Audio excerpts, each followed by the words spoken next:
as you may know, is a lifelong condition.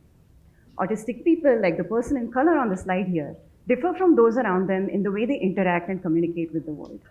Over the years, several treatments have come up proposing to reduce the severity of this difference. The one I'm going to tell you about today is a particularly disturbing one.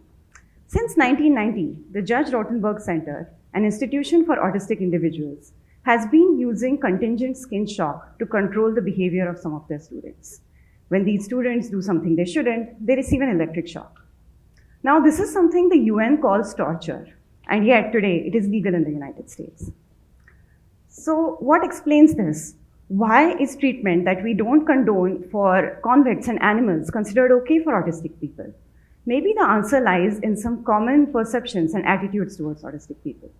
Hold on to your seats, because this story will take a few turns. My initial thought was that maybe people believe that autistic people just don't feel that much pain. That's why they're unfazed when painful treatments are proposed for autistic people. So in my early studies, I introduced participants to a fictitious autistic or a non-autistic character, let's call her Taylor, and asked them how much pain Taylor would feel if she, say, bumped her knee or got a paper cut. And to my surprise, in study after study after study, participants seemed to think that the autistic Taylor would feel more pain than the non-autistic Taylor. And that was puzzling, because if people believe that autistic people feel a lot of pain, why are they willing to subject them to pain? So then I considered another possibility. Maybe people believe that autistic people are vulnerable, just not very capable of controlling their own lives. And since they cannot control their own lives, maybe somebody else should be doing it for them. So next I introduced participants to the same two characters as before, autistic and non-autistic Taylor, accomplished college students, and asked them who should be taking decisions about Taylor's life. Should it be Taylor or her parents?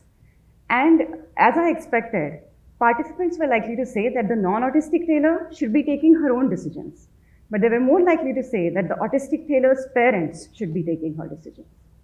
So people believe that autistic people feel pain, and yet believe that they deserve less autonomy. Even the most sympathetic attitudes towards autistic people can come laced with a shadow of control. My hope is that by illuminating these paternalistic attitudes, we can create a world that is more respectful of autistic people. Thank you.